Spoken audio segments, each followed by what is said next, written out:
Price lord, ನಿಮ್ಮೆಲ್ಲರಿಗೂ ವಂದನೆಗಳು. ಆರಾಮಿದ್ದೀರಾ, ಚೆನ್ನಾಗಿದ್ದೀರಾ ಅಂತೇಳಿ ನಾನು ನಂಬುತ್ತೇನೆ. ಈ ಉದಯ ಕಾಲದಲ್ಲಿ ನಾನು ನಿಮ್ಮೆಲ್ಲರಿಗೆ ತಿಳಿಸುವಂತದ್ದು, ಸರ್ವಶಕ್ತನಾದ ದೇವರು ನಿಮ್ಮನ್ನು ಬಹಳವಾಗಿ ಪ್ರೀತಿಸ್ತಾ ಇದ್ದಾನೆ. ಈ ದಿನಗಳಲ್ಲಿ ನಿಮ್ಮೆಲ್ಲರಿಗೂ ತಿಳಿದಂತೆ ಬಂಗಾರವನ್ನ ಬೆಳ್ಳಿಯನ್ನು ಕೊಂಡುಕೊಳ್ಳಲಾರದೆ ಇರುವಂತ ಸ್ಥಿತಿಯಲ್ಲಿ ಇವತ್ತು ನಾವಿದ್ದೇವೆ. ಹೌದಾ ಅಲ್ವಾ? ಇವತ್ತು ಬಂಗಾರ 1 ಲಕ್ಷ, 1.5 ಲಕ್ಷ ಆಸುಪಾಸಲ್ಲಿ ನಡೀತಾ ಇದೆ. 22, 23 ಕ್ಯಾರೆಟ್, 24 ಕ್ಯಾರೆಟ್ಗಳು ಅಥವಾ ಅಲ್ವಾ? ಅದೇ ರೀತಿಯಲ್ಲಿ ಬೆಳ್ಳಿ ಕೂಡ ದುಬಾರಿಯಾಗಿದೆ. ಡೈಮಂಡ್, ಪ್ಲಾಟಿನಮ್ ಅಂತೇಳಿ ಅದನ್ನು ಕೊಂಡುಕೊಳ್ಳಲಾರದಿರುವ ಸ್ಥಿತಿಯಲ್ಲಿ ಇವತ್ತು ಜನರಿದ್ದಾರೆ. ಹೌದಾ ಅಲ್ವಾ? ಆದರೆ ದೇವರ ವಾಕ್ಯದಲ್ಲಿ ನಾವು ನೋಡುವುದಾದ್ರೆ, ಒಂದು ಕಾಲ ಇತ್ತು, ಉಚಿತವಾಗಿ ದೊರಕ್ತಾ ಇತ್ತು ದೇವರ ಮಕ್ಕಳಿಗೆ. ಆತನು ಸೃಷ್ಟಿ ಮಾಡಿದ ತನ್ನ ಜನರಿಗೆ ಬಂಗಾರವನ್ನ, ಬೆಳ್ಳಿಯನ್ನ, ವಜ್ರ ವೈಡೂರ್ಯಗಳನ್ನ, ಧೂಪಗಳನ್ನ, ಸಾಂಬ್ರಾಣಿಗಳನ್ನ ಪ್ರತಿ ಒಂದನ್ನ ದೇವರು ಉಚಿತವಾಗಿ ಕೊಟ್ಟಿದ್ದನು. ಇದನ್ನ ನೀವು ಮರಿಬೇಡ್ರಿ. ಇವತ್ತು ನಾವು ಕೊಂಡುಕೊಳ್ಳಲಾರದ ಸ್ಥಿತಿಗೆ ನಾವು ಕಾರಣಕರ್ತರಾಗಿದ್ದೇವೆ ಅಂದ್ರೆ, ಇವತ್ತು ಅದನ್ನ ಕೊಂಡುಕೊಳ್ಳುವಂತ ಸ್ಥಿತಿಗೆ ನಾವು ಬಂದಿದ್ದೇವೆ ಅಂದ್ರೆ, ದೇವರ ಆಜ್ಞೆಗಳನ್ನ ಕೈ ಮೀರಿ ನಡೆದು ಇವತ್ತು ನಾವು ಪ್ರತಿಯೊಂದನ್ನ ಕೊಂಡುಕೊಂಡು ತಿನ್ನುವಂತ ಸ್ಥಿತಿಗೆ ನಾವು ಬಂದಿದ್ದೇವೆ. ಮಗಳೇ, ಮಗನೇ, ಇವತ್ತು ನಿನ್ನ ಜೀವಿತದಲ್ಲಿ ನೀನು ಅಂದುಕೊಳ್ತಾ ಇದೀಯಾ, ದುಬಾರಿ ದುಬಾರಿ ಯಾವುದು ನನ್ನ ಕೈಲಿ ತಗೊಳಕ್ ಆಗ್ತಾ ಇಲ್ಲ, ಕೊಂಡುಕೊಳ್ಳಕ್ ಆಗ್ತಾ ಇಲ್ಲ ಅಂದ್ರೆ, ಕೊಂಡುಕೊಳ್ಳಲಾರದೆ ಇರುವಂತ ಜೀವನವನ್ನ ನಾವೇ ಕಳ್ಕೊಂಡಿದ್ದೇವೆ. ಆತನು ಹೇಳ್ತಾನೆ, ನಾನ್ ನಿನ್ನನ್ನು ಪ್ರೀತಿಸಿ, ನಾನ್ ನಿನ್ನನ್ನು ಕನಿಕರಿಸಿ, ನನ್ನ ಸಾರೂಪದಲ್ಲಿ ನಿನ್ನನ್ನು ಸೃಷ್ಟಿ ಮಾಡಿದ್ದೆ ಈ ಲೋಕದಲ್ಲಿ. ಸೃಷ್ಟಿ ಮಾಡಿದ ಮೇಲೆ ಒಂದು ಏದೆನ್ ತೋಟವನ್ನ ನಾನು ಶುದ್ಧ ಮಾಡಿಕೊಟ್ಟಿದ್ದೆ. ಅದರಲ್ಲಿ ಎಲ್ಲವುಗಳನ್ನ ನಾನು ನಿನಗೋಸ್ಕರ ಉಚಿತವಾಗಿ ನಾನು ಕೊಟ್ಟಿದ್ದೇನೆ ಅಂತ ಹೇಳಿ ದೇವರು ಹೇಳ್ತಾನೆ. ಯಾಕೆ ದೇವರು ಅಂತ ಒಂದು ಆಶೀರ್ವಾದಗಳಿಂದ ನಾವು ದೂರ ಆಗಿ ಹೋದೆವು ಅಂತಂದ್ರೆ, ಮನುಷ್ಯನ ಜೀವಿತದಲ್ಲಿ ಯಾವಾಗಲೂ ಉಪಕಾರ ಮಾಡಿದವನಿಗೆ ಅಪಕಾರ ಮಾಡುವಂತ ಸ್ವಭಾವ ಈ ಸರ್ಪದ ಮೂಲಕ ನಮಗೆ ಬಂತು. ಯಾಕಂದ್ರೆ ಉಪಕಾರ ಮಾಡಿದವನಿಗೆ ಅಪಕಾರ ಮಾಡುವವನು ಯಾವಾಗ ಹೆಚ್ಚಾಗಿ ಹೋದ್ರು ಈ ಲೋಕದಲ್ಲಿ, ಆವಾಗ್ಲೇ ನಾವು ಪ್ರತಿ ಒಂದನ್ನ ಕೊಂಡುಕೊಂಡು ಆ ಪಡ್ಕೊಳ್ಳುವಂತ ಸ್ಥಿತಿಗೆ ನಾವು ಬಂದಿವಿ.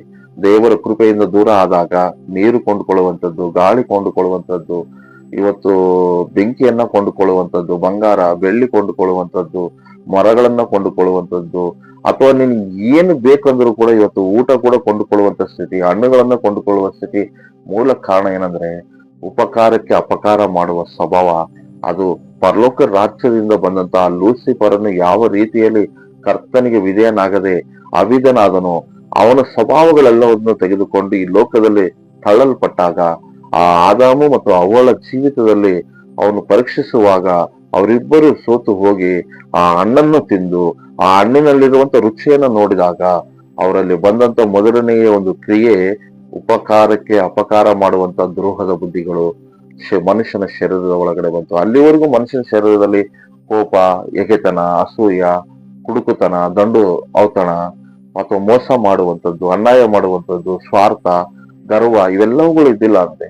ಯಾವಾಗ ಅವಳ ಜೀವಿತದಲ್ಲಿ, ಅವನ ಜೀವಿತದಲ್ಲಿ ಸರ್ಪದ ರೂಪದಲ್ಲಿ ಬಂದು ಸಾತಾನನ್ನು ಮಾತನಾಡಿದನು, ಅಲ್ಲಿಂದ ದಬ್ಬಲ್ಪಟ್ಟಂತ ವ್ಯಕ್ತಿ ನಾನು ಮೋಸ, ನಾನು ದೇವರಿಗೆ ಮೋಸ ಮಾಡಿ ಬಿದ್ದು ಹೋಗಿದ್ದೇನೆ ಅಂತೇಳಿ ಪಶ್ಚಾತ್ತಾಪ ಪಡದೆ, ಅದು ಯಾರು ಕೂಡ ಪರಲೋಕವನ್ನು ನೋಡಕೂಡದು, ಆತನ ಜೊತೆಯಲ್ಲಿ ಇರಕೂಡದು ಅನ್ನುವಂಥ ಉದ್ದೇಶದಿಂದ ಅವನು, ಅವನ ಸೈನ್ಯವು, ಅವನ ದಂಡು ಅನ್ನುವಂತ ಅವನ ಗುಂಪು ಏನ್ ಈ ಲೋಕಕ್ಕೆ ಬಂತೋ, ಆದಾಮ ಅವಳು ಇರುವಂತ ಏದೆನ್ ತೋಟದಲ್ಲಿ ಮಾಡಿದ ಮೊದಲನೇ ಪ್ರಯೋಗನೆ ಪರೀಕ್ಷೆ ಮಾಡಿತು. ಆ ಪರೀಕ್ಷೆಯಲ್ಲಿ ಅವಳು ಸೋತು ಹೋದಳು, ಅವನು ಸೋತು ಹೋದನು.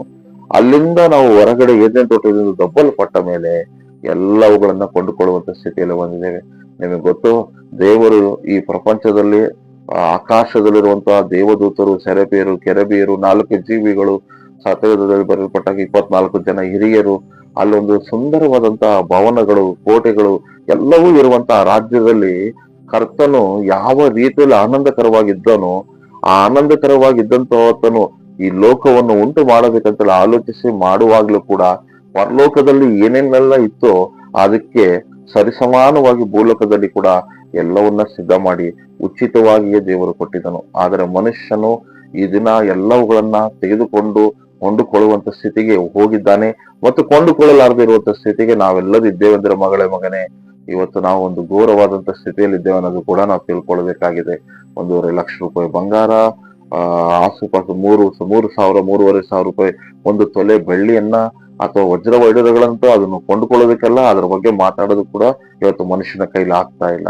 ಯಾಕೆ ಇಂಥ ಪರಿಸ್ಥಿತಿಯಲ್ಲಿ ನಾವು ಇದ್ದೇವೆ ಅಂತೇಳಿ ಯಾವತ್ತಾದ್ರೂ ನೀವು ಆಲೋಚನೆ ಮಾಡೋದಾದ್ರೆ, ನಮ್ಮ ಜೀವಿತಗಳಲ್ಲಿ ಈಗಲಾದರೂ ನಾವು ವಿಧೇಯತ್ವದಲ್ಲಿ ಇರ್ಬೇಕಂತೆ, ಈಗಲಾದರೂ ತಗ್ಗಿಸಿಕೊಂಡು ಬದುಕಬೇಕಂತೆ, ಈಗಲಾದರೂ ತಾಳ್ಮೆಯಿಂದ ಬದುಕಬೇಕಂತೆ. ಮತ್ತೆ ನಮಗೆ ಅಪ್ಪ ಎಲ್ಲ ಉಚಿತವಾಗಿ ನಮಗೆ ದೊರಕಬೇಕು. ಅಪ್ಪ ಅವತ್ತು ಏದೇನ್ ತೋಟದಲ್ಲಿ ಆ ಜನರಿಗೆ ನೀನು ವಾಗ್ದಾನ ಮಾಡಿದಾಗೆ ಕೊಟ್ಟ ಆಶೀರ್ವಾದಗಳು ಏನಿತ್ತು ಅದರಲ್ಲೇ ನಾನು ಬದುಕಬೇಕಂತೇಳಿ ನೀನು ಆಸೆ ಪಡುವುದಾದ್ರೆ, ನಿನ್ ಜೀವಿತದಲ್ಲಿ ನಾನು ಒಂದು ವಿಷಯವನ್ನು ಹೇಳ್ತೇನೆ. ದೇವರಿಗೆ ನೀನು ನಮಸ್ಕಾರ ಮಾಡು, ದೇವರಿಗೆ ವಿಧೇಯನಾಗಿ ಬದುಕು, ವಿಧೇಯನಾಗಿ ಬದುಕು, ತಗ್ಗಿಸಲ್ಪಟ್ಟು ಬದುಕು, ಅಹಂಕಾರವನ್ನು ಬಿಡು, ಗರ್ವವನ್ನ ಬಿಡು, ಮೋಸವನ್ನ ಬಿಡು, ಮತ್ತು ಸುಳ್ಳು ಸಾಕ್ಷಿಗಳನ್ನ, ಸುಳ್ಳು ಜೀವಿತವನ್ನ ಬಿಡು, ಮತ್ತು ಆ ಹೆಗತನಗಳನ್ನ ಬಿಟ್ಟು ದೇವರ ಮುಂದೆ ನನ್ನ ಜೀವಿತ ನಿನ್ನ ಕೈಯಲ್ಲಿ ಕೊಟ್ಟಿದ್ದೇನೆ ಅಂತೇಳಿ ನೀನು ಅನ್ನುವಾಗ ಖಂಡಿತ ದೇವರ ಆಶೀರ್ವಾದಗಳನ್ನು ಮಾಡ್ತೇನೆ. ಇವತ್ತು ನಿನ್ನ ಹತ್ರ ಬಂಗಾರ ಇಲ್ಲ ಅಂತೇಳಿ ಬಾಧೆ ಪಡ್ತಾ ಇದೆಯಾ, ಬೆಳ್ಳಿ ಇಲ್ಲ ಅಂತೇಳಿ ಬಾಧೆ ಪಡ್ತಾ ಇದೆಯಾ, ವಜ್ರ ವೈಡೂರ್ಯಗಳು ಪ್ಲಾಟಿನಂಗಳನ್ನು ಇಲ್ಲ ಅಂತೇಳಿ ಬಾಧೆ ಪಡ್ತಾ ಇದೆಯಾ, ಪಾಸ್ಟ್ರೇ ನನ್ನ ಮನೆ ಕತ್ತಲಾಗಿದೆ, ಸಂತೋಷವಾಗಿ ಏನು ಇಲ್ಲದಂತ ಜೀವಿತ ಅಂತೇಳಿ ನೀನು ಅಂದುಕೊಳ್ತಾ ಇದೆಯಾ, ದಯವಿಟ್ಟು ನೀನು ಚಿಂತೆ ಮಾಡಬೇಡ. ಸತ್ಯವೇದದಲ್ಲಿ ಈ ರೀತಿಯಾಗಿ ಬರೆಯಲ್ಪಟ್ಟಿದೆ. ಆದಿಕಾಂಡ 2ನೇ ಅಧ್ಯಾಯ 10ನೇ ವಚನದಲ್ಲಿ ದೇವರು 4 ನದಿಗಳನ್ನು ಉಂಟು ಮಾಡಿದನು. ಎಂಥ ನದಿಗಳು ನೋಡ್ರಿ. ಏದೆನ್ ಸೀಮೆಯಲ್ಲಿ ಒಂದು ನದಿ ಹುಟ್ಟಿ ಆ ವನವನ್ನೆಲ್ಲ ತೋಯಿಸುತ್ತಿತ್ತು. ಅದು ಆಚೆ ಕಡೆಯಲ್ಲಿ ಒಡೆದು 4 ಶಾಖೆಗಳಾಯಿತು. ಮೊದಲನೇ ಹೆಸರು ಪಿಶೋನ್. ಅದು ಬಂಗಾರ ದೊರಕುವ ಅವಿಲ ದೇಶವನ್ನೆಲ್ಲ ಸುತ್ತುವುದು. ಆ ದೇಶದ ಬಂಗಾರವು ಶ್ರೇಷ್ಠವಾದದ್ದು. ಅಲ್ಲಿ ಬದಲು ಧೂಪವು, ಗೋಮ ವೇದಿಕೆ, ರತ್ನವು ಸಿಗುತ್ತಿತ್ತು. 2ನೇ ನದಿಯ ಹೆಸರು ಗಿಹೋನು. ಅದು ಕುಶ್ ದೇಶವನ್ನೆಲ್ಲ ಸುತ್ತುವುದು. 3ನೇ ನದಿಯ ಹೆಸರು ಇದ್ದೇಖೆಲ್. ಅದು ಅಶ್ಶೂರ್ಯ ದೇಶದ ಮುಂದೆ ಹರಿಯುವುದು. 4ನೇದು ಯುಫ್ರಟಿಸ್ ನದಿ ಅಂತೇಳಿ ಬರೆಯಲ್ಪಟ್ಟಿದೆ. ಇಲ್ಲಿ 11ರಿಂದ 14 ವಚನಗಳಲ್ಲಿ ನಾವು ನೋಡುವುದಾದ್ರೆ ಬಹಳ ಪ್ರಾಮುಖ್ಯವಾಗಿ ಪಿಶೋನ್ ಬಗ್ಗೆ ನಾನು ಮಾತನಾಡ್ತಾ ಇದ್ದೇನೆ.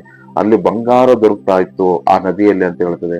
ಏನೇನ್ ತೋಟದಲ್ಲಿ ಒಂದು ನದಿ ಹರಿತಾ ಇದ್ರೆ ಅದರಲ್ಲಿ ಕುಡಿಯುವುದಕ್ಕೆ ನೀರು ಮಾತ್ರ ಒಂದೇ ಅಲ್ಲ, ಆ ಮೀನಿನ ಒಳಗಡೆ ಮನುಷ್ಯನು ಬದುಕುವುದಕ್ಕೆ ಬೇಕಾದ ಸಕಲ ವಿಧವಾದಂತ ಮೀನುಗಳನ್ನ, ಏಡಿಗಳನ್ನ, ನೀವೇನೀಗ ಪ್ರಾನ್ಸ್ ಅಂತ ಕರಿತಾ ಇದಾರೆ ಅಂತ ಒಂದು ಜಂತುಗಳನ್ನ, ಮತ್ತು ಹಲವಾರು ರೀತಿಯಾದಂತ ಮನುಷ್ಯನಿಗೆ ಬೇಕಾದಂತ ಭೋಜನವೆಲ್ಲ ಆ ನೀರಿನ ಒಳಗಡೆ ಇಟ್ಟಿದ್ದಾನಂತೆ. ಅದಾದ ಮೇಲೆ ದೇವರು ಅದೇ ನೀರನ್ನು 4 ದಿಕ್ಕುಗಳಿಗೆ, ಉತ್ತರಕ್ಕೂ, ದಕ್ಷಿಣಕ್ಕೂ, ಪಶ್ಚಿಮಕ್ಕೂ, ಮತ್ತೆ ಉತ್ತರ, ದಕ್ಷಿಣ, ಪಶ್ಚಿಮ, ಪೂರ್ವಕ್ಕೆ, ಈ 4 ದಿಕ್ಕುಗಳಿಗೆ ನೀರನ್ನು ಹರಿಸುವುದಕ್ಕೆ ದೇವರು ತೀರ್ಮಾನ ಮಾಡಿದಾಗ ಮೊದಲನೇ ಒಂದು ನದಿ ಹರಿತಾ ಇತ್ತು, ಪಿಶೋನ್ ಅಂತೇಳಿ. ಆ ನದಿಯ ಒಂದು ವಿಶೇಷತೆ ಏನು ಅಂದ್ರೆ ಸಮೃದ್ಧಿಯಾಗಿ ಬಂಗಾರದಿಂದ ತುಂಬಲ್ಪಟ್ಟಂತ ಒಂದು ನದಿಯಾಗಿತ್ತು ಅಂತೆ. ಅದು ಬಂಗಾರ ಕಾಲುವೆಯಲ್ಲಿ ಕಲ್ಲುಗಳಂತೆ, ಉಸುಗಿನಂತೆ ರಾಶಿಯಾಗಿ ಆ ನದಿ ಹರಿತಾ ಇತ್ತು ಒಂದು ಭಾಗದಲ್ಲಿ ಅಂತೇಳಿ ಬರೆಯಲ್ಪಟ್ಟಿದೆ.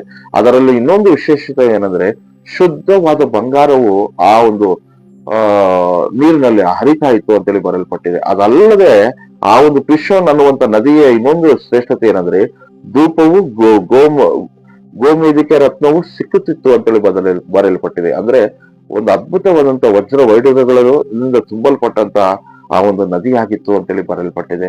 ಇವತ್ತು ಯಾರೆಲ್ಲ ವಾಕ್ಯಗಳನ್ನ ನೀವು ನೋಡ್ತಾ ಇದ್ರೆ, ದೇವರು ಆವತ್ತು ನದಿಗಳಲ್ಲಿ, ನೀರಿನಲ್ಲಿ ಬೆಟ್ಟ ಗುಡ್ಡಗಳಿಂದ ಕೊರೆದು, ಅದು ಸಮುದ್ರಗಳ ಪಾತಾಳಗಳಿಂದ ಕೊರೆದು ಆ ನೀರು ಏನು ಹೊರಗಡೆ ಉಕ್ಕುತ್ತಾ ಇತ್ತೋ ಅದರ ಜೊತೆಗಳಲ್ಲಿ ಬಂಗಾರವು, ಬೆಳ್ಳಿಯು, ಅಥವಾ ನಾವು ನೋಡುವಂತ ವಜ್ರ ವೈಡೂರ್ಯಗಳನ್ನಾಗಿರಲಿ, ಗೋಮೇಧಿಕವಾಗಲಿ, ರತ್ನಗಳಾಗಿರಲಿ, ಇವೆಲ್ಲವೂ ಆ ಪಿಶೋನ್ ನದಿಯಲ್ಲಿ ಹರಿತಾ ಇತ್ತು ಅಂತೆ. ಅದು ಯಾರಿಗಾಗಿ ಹರಿತಾ ಇತ್ತು ಗೊತ್ತಾ? ಅವತ್ತು ಆದಾಮನಿಗಾಗಿ, ಅವಳಿಗಾಗಿ, ಸತ್ಯವೇದದಲ್ಲಿ ನೋಡುವುದಾದ್ರೆ ಹಳೆ ಒಡಂಬಡಿಕೆ ಜನರಿಗಾಗಿ ಹರಿತಾ ಇತ್ತಂತೆ. ಅದಾದ ಮೇಲೆ ಆ ನದಿ ಇವತ್ತಿಗೂ ಇದೆಯೇ ಇಲ್ಲ ಅಂತೇಳಿ ನೀವು ನನ್ನನ್ನು ಕೇಳೋದಾದ್ರೆ, ಕ್ರಿಸ್ತನ ಕೃಪೆ ಹೇಗಿರ್ತದೆ ಅಂದ್ರೆ ಶಾಶ್ವತವಾಗಿರ್ತದೆ. ಇವತ್ತಿನ ಪಿಶೋನ್ ನದಿ ಹರಿತಾ ಇದೆ. ಇವತ್ತು ಹೆಸರುಗಳು ಬದಲಾವಣೆ ಆಗಿರ್ಬೋದು, ಇವತ್ತಿನ ಮನುಷ್ಯರಿಗೆ ಅದು ಎಲ್ಲಿದೆ, ಏನಿದೆ ಅಂತ ಕಂಡುಕೊಳ್ಳುವುದಕ್ಕೆ ಪ್ರಯತ್ನಿಸ್ತಾ ಇರ್ಬೋದು, ಅಥವಾ ಪ್ರಯತ್ನಿಸಿದಾಗ ಸಿಕ್ಕಿರ್ಬೋದು, ಸಿಕ್ಕಿರ್ಲಾರದೆ ಇರ್ಬೋದು. ಆದರೆ ಏದೇನು ವನದಿಂದ ಇವತ್ತಿನವರೆಗೂ, ಈ 2026ವರೆಗೂ ಆ ನದಿ ಹರಿತಾನೆ ಇದೆ. ಆ ನದಿಯ ಒಳಗಡೆ ಇವತ್ತಿಗೂ ಬಂಗಾರವು, ಇವತ್ತಿಗೂ ರತ್ನ ಗೋಮೇದಿಕೆಗಳು, ಇವತ್ತಿಗೂ ಧೂಪವು, ಇವತ್ತಿಗೂ ಹಲವಾರು ಶ್ರೇಷ್ಠಕರವಾದ ಮನುಷ್ಯನಿಗೆ ಬೇಕಾದಂತ ಅವಶ್ಯಕತೆಗಳೆಲ್ಲವೂ ಆ ನೀರಿನ ಒಳಗಡೆ ಜೀವ ಜಲದ ಬುಗ್ಗೆ ಆಗಿ ಹರಿತಾ ಇದಂತೆ. ಆ ನೀರು ಹರಿದ ಹಾಗೆ ಕರ್ತನ ಕೃಪೆ ನಿನ್ನ ಮೇಲೆ ಹರಿತದ ಅನ್ನೋದನ್ನ ಮರಿಬೇಡ್ರಿ. ಕರ್ತನ ಅಭಿಷೇಕ ನಿನ್ನ ಮೇಲೆ ಹರಿತದ ಅಂತೇಳಿ ಮರಿಬೇಡ್ರಿ. ಕರ್ತನ ಪ್ರಸನ್ನತೆ ಅದೇ ರೀತಿಯಲ್ಲಿ ನಿನ್ನನ್ನು ತುಂಬಿಸಿ ತುಳುಕಿಸ್ತದೆ ಅನ್ನೋದನ್ನು ಕೂಡ ಮರಿಬೇಡ್ರಿ. ಇವತ್ತು ಯಾರೆಲ್ಲ ವಾಕ್ಯ ಕೇಳ್ತಾ ಇದ್ರೆ, ನಿನ್ನ ಮನೆಗೆ ಬಂಗಾರವು, ಬೆಳ್ಳಿಯನ್ನು ಕೊಂಡುಕೊಳ್ಳಲಾರದೆ ಇರುವ ಸ್ಥಿತಿಗೆ ಬಂದಿದ್ದೇವೆ ಅಂದ್ರೆ ನಮ್ಮ ಜೀವಿತ ಹಾಳಾಗಿ ಹೋಗಿದೆ ಅನ್ನೋದನ್ನು ತಿಳ್ಕೊಳ್ರಿ. ಇವತ್ತು ಮತ್ತೆ ಆ ಉಚಿತವಾದಂತಹ ನದಿಯಲ್ಲಿ ರಾಶಿಗಟ್ಟಲೆ ಬರುವಂತದನ್ನ ತೆಗೆದುಕೊಂಡು ಅವರು ಜೀವಿಸ್ತಾ ಇದ್ದರು. ದೇಶಗಳು, ರಾಜ್ಯಗಳಿಗೆ ಬೇಕಾದಷ್ಟು ಬಂಗಾರ ಬೆಳ್ಳಿಗಳನ್ನ ತೆಗೆದುಕೊಂಡು ಬಂದು ಸುಂದರವಾದ ಆಕೃತಿಗಳನ್ನು ಮಾಡಿಕೊಂಡು ಉಚಿತಾರ್ಥವಾಗಿ ಅವರು ಬಳಸ್ತಾ ಇದ್ರು ಅಂದ್ರೆ ಇವತ್ತು ಅಂತ ಸ್ಥಿತಿಗೆ ನೀನು ಮತ್ತೆ ನೀನು ಹಿಂತಿರುಗಿ ಬರಬೇಕಾದ್ರೆ ದೇವರ ಮಗನೇ ವಿಧೇಯತ್ವದಿಂದ ನೀವು ಬದುಕಿರಿ, ವಿಧೇಯತ್ವದಿಂದ ನೀವು ಜೀವನ ಮಾಡ್ರಿ. ನೀವು ಪರಿಶುದ್ಧರಾಗಿ ದೇವರಿಗೆ ಯಥಾರ್ಥ ಹೃದಯದಿಂದ ನನ್ನ ಜೀವಿತವನ್ನ ನಿನಗೆ ಒಪ್ಪಿಸಿಕೊಡ್ತೇನೆ. ಅಂದು ಆದಾಮ ಅವಳು ಮಾಡಿದ ತಪ್ಪುಗಳನ್ನ ನಾನು ಮಾಡುವುದಿಲ್ಲ, ಪರಿಶುದ್ಧರಾಗಿ ನಾನು ಬದುಕ್ತೇನೆ, ಪವಿತ್ರತೆಯಿಂದ ನಾನು ಬದುಕ್ತೇನೆ ಅಂತೇಳಿ ನೀವು ತೀರ್ಮಾನ ಮಾಡ್ರಿ. ಯಾಕಂದ್ರೆ ವಿಧೇಯತ್ವಕ್ಕೆ ಮತ್ತೆ ಹಿಂತಿರುಗಿ ಇದೇ ಬೆಳ್ಳಿ ಬಂಗಾರಗಳು ನಿನ್ನ ಮನೆಗೆ ಮತ್ತೆ ಬರ್ತಾ ಇದೆ, ಆಶೀರ್ವಾದಗಳು ಬರ್ತಾ ಇದೆ, ಬಂಗಾರದ ಕೃಪೆಯು ನಿನಗೆ ಮತ್ತೆ ಬೆಳ್ಳಿಯ ಕೃಪೆ ನಿನಗೆ ಬರ್ತಾ ಇದೆ. ನಿಧಿಯಾಗಿ ಸರ್ವನಿಧಿಯಾಗಿ ದೇವರು ನಿನಗೆ ಮತ್ತೆ ಕೊಡುವ ಆತನಾಗಿದ್ದಾನೆ. ಏನ್ ಫಸ್ಟ್ ಮತ್ತೆ ಈ ಬಂಗಾರ ಬೆಳ್ಳಿಗಳನ್ನು ಕೊಡ್ತಾನೆ, ಹೌದು ಅದನ್ನು ಕೊಡ್ತಾನೆ, ಇಲ್ಲ ಅನ್ನಲ್ಲ. ಅದಕ್ಕಿಂತ ಮೇಲಾಗಿ ನಿನ್ನ ಪ್ರಾಣಕ್ಕೆ ಬೇಕಾದ ಆಯುಷನ್ನು ಕೊಡ್ತಾನೆ, ಉಸಿರು ಕೊಡ್ತಾನೆ, ಸಮಾಧಾನ ಕೊಡ್ತಾನೆ, ನೆಮ್ಮದಿ ಕೊಡ್ತಾನೆ, ದಯೆ ಕೊಡ್ತಾನೆ, ಶಾಂತಿ ಕೊಡ್ತಾನೆ. ಇದೆಲ್ಲ ಬಂಗಾರ ಬೆಳ್ಳಿಗಿಂತ ಶ್ರೇಷ್ಠವಾದದ್ದು. ಶಾಶ್ವತವಾದ ಕೃಪೆಯಿಂದ ಬದುಕುವ ಒಂದು ಕೃಪೆ ಕೊಡ್ತಾನೆ ಅನ್ನೋದನ್ನ ಕೂಡ ನೀನ್ ಮರಿಬೇಡ.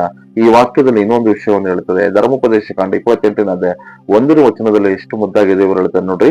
ನೀವು ನಿಮ್ಮ ದೇವರಾದ ಯೆಹೋವನ ಮಾತನ್ನು ಶ್ರದ್ಧೆಯಿಂದ ಕೇಳಿ, ನಾನು ಈಗ ನಿಮ್ಗೆ ಬೋಧಿಸುವ ಆತನ ಆಜ್ಞೆಗಳನ್ನೆಲ್ಲ ಅನುಸರಿಸಿ ನಡೆದರೆ ಆತನ ಭೂಮಿಯ ಮೇಲಿರುವ ಎಲ್ಲಾ ಜನಾಂಗಗಳಿದ್ದರೂ ನಿಮ್ಮನ್ನು ಉನ್ನತ ಸ್ಥಿತಿಗೆ ತರುವನು. ನೀನು ಉನ್ನತ ಸ್ಥಿತಿಗೆ ಹೋಗ್ಬೇಕಾದ್ರೆ ವಿಧೇಯತ್ವ, ಆತರ ಆಜ್ಞೆಗಳ ಪ್ರಕಾರ ನೀವು ಬದುಕ್ಬೇಕಂತೇಳಿ ನಾನು ಪ್ರೀತಿಯಿಂದ ಬೇಡಿಕೊಳ್ತೇನೆ. ಆತನ ವಾಗ್ದಾನದ ಪ್ರಕಾರ ನೀವು ಬದುಕ್ಬೇಕಂತೇಳಿ ಬೇಡಿಕೊಳ್ತೇನೆ. ಯಾರೆಲ್ಲ ಅಂತ ತೀರ್ಮಾನ ನೀವು ಮಾಡುತ್ತೀರೋ ಖಂಡಿತ ನಿಮ್ಮನ್ನು ಆಶೀರ್ವಾದ ಮಾಡ್ತಾನೆ. ಆಜ್ಞೆಗಳ ಪ್ರಕಾರ ಆತನ ನಡೆಯಲ್ಲಿ, ಆತನ ನುಡಿಯಲ್ಲಿ, ಆತನ ಮಾರ್ಗದಲ್ಲಿ ನಡೆಯಿರಿ. ಇತರರನ್ನು ಪ್ರೀತಿಸುವರಾಗಿರಿ, ಶತ್ರುಗಳಿಗಾಗಿ ಪ್ರಾಣ ಕೊಡುವುದಕ್ಕೂ ಸಿದ್ಧರಾಗಿರಿ. ನೀನು ವೈರಿಗಳನ್ನ ಯಾವಾಗ ಹತ್ತಿರ ಕರ್ಕೊಳ್ತೇನೆ ನಿನ್ನ ಜೀವಿತಗಳು ಅನೇಕ ಆಶೀರ್ವಾದಗಳಾಗ್ತದೆ. ಯಾವಾಗ ಇತರರನ್ನು ಪ್ರೀತಿಸ್ತೀಯೋ ಆಗ ನಿನ್ನ ಮನೆಯಲ್ಲಿ ಕೃಪೆ ಸಮೃದ್ಧಿ ಆಗಿರ್ತದೆ. ಯಾರ ಮೇಲೆ ನಂಬಿಕೆ ಇಟ್ಟು ಅವರನ್ನು ಉದ್ಧಾರ ಮಾಡ್ತೀಯೋ ನಿನ್ನ ಮನೆಯಲ್ಲಿ ಉದ್ಧಾರವಾಗ್ತದೆ. ಯಾರಿಗಾಗಿ ನೀನು ಪ್ರಾರ್ಥಿಸ್ತೀಯೋ ನಿನ್ನ ಮನೆಗಾಗಿ ದೇವರು ಅದ್ಭುತವಾದ ಕಾರ್ಯಗಳನ್ನು ಮಾಡಿ ನಿನ್ನ ಮನೆಯನ್ನು ಬೆಳಕಾಗಿಡ್ತಾನೆ. ದೇವರು ಒಳ್ಳೆಯವನಾಗಿದ್ದಾನೆ. ಪೀಶನ್ ಅನ್ನುವಂತಹ ನದಿಯಲ್ಲಿ ಹರಿತಾ ಇರುವಂತಹ ಬಂಗಾರಗಳು, ಬೆಳ್ಳಿಗಳು, ರತ್ನ, ಗೋಮದಿಗಳು ಕೆಲವೇ ದಿನಗಳಲ್ಲಿ ನಿಮ್ಮ ಮನೆಗಳಿಗೆ ಬರ್ತದೆ. ನಂಬ್ರಿ, ವಿಶ್ವಾಸ ಇಡ್ರಿ, ಅನೇಕ ಆಶೀರ್ವಾದಗಳು ಪಡ್ಕೊಳ್ತೀರಿ. ಬಿದ್ದೋಗಿದ್ದೀರ ಅಂತ ಹೇಳಿ ಚಿಂತೆ ಮಾಡ್ಬೇಡ್ರಿ. ಶಕ್ತಿಗೆ ಮೀರಿ ನೀನು ಸಂಪಾದಿಸ್ತಾ ಇದೆ ಅಂತ ಹೇಳಿ ಅಂದ್ಕೊಳ್ತಾ ಇದೀಯಾ, ಶಕ್ತಿಗೆ ಮೀರಿ ನಾನು ಜೀವನ ಮಾಡ್ತಾ ಇದ್ದೇನೆ, ಇಲ್ಲ. ನಿನ್ನ ಶಕ್ತಿಗೆ ಮೀರಿದಷ್ಟು 1000 ಪಟ್ಟು 2000 ಪಟ್ಟು ದೇವರು ನಿನ್ನ ಜೀವಿತದಲ್ಲಿ ಮತ್ತೆ ಆಶೀರ್ವಾದಗಳನ್ನ ಕಳಿಸಿಕೊಡ್ತಾನೆ. ಅಂದು ಏದೇನ್ ತೋಟದಲ್ಲಿ ಏನು ಉಚಿತವಾಗಿ ನೀನು ತೆಗೆದುಕೊಳ್ತಾ ಇದ್ದೆಯೋ, ಏದೇನ್ ತೋಟದಲ್ಲಿ ರಾಶಿಯಾಗಿ ನೀನು ಕಿತ್ತುಕೊಂಡು ಬರ್ತಾ ಇದ್ರು ಆ ಕಾಲದ ಜನರು, ಅದೇ ರೀತಿಯಲ್ಲಿ 2026ರಲ್ಲಿ ಕೂಡ ನಿನಗೆ ತಿಳಿಯಲಾರದ ಅನೇಕ ಆಶೀರ್ವಾದಗಳು ನಿನಗೆ ಬರ್ತವೆ. ನಂಬು, ವಿಶ್ವಾಸ ಇಡು. ದೇವರಿಗೆ ವಿಧೇಯನಾಗಿ ನೀನು ಬದುಕು. ಕಳೆದುಕೊಂಡದಕ್ಕಿಂತ ನೀನು ಹುಡುಕ್ತಾ ಇದೆಯಲ್ಲ ಅದಕ್ಕಿಂತ ಜಾಸ್ತಿಯಾಗಿ ದೇವರು ನಿನಗೆ ಬಂಗಾರ, ಬೆಳ್ಳಿ, ರತ್ನ, ವೈಡೂರಗಳನ್ನ, ಮುತ್ತುಗಳನ್ನ, ಪ್ರತಿಯೊಂದುಗಳನ್ನ ಕೊಡ್ತಾನೆ. God bless. ದೇವರು ನಿಮ್ಮನ್ನು ಆಶೀರ್ವಾದ ಮಾಡ್ಲಿ. ಆಮೇನ್.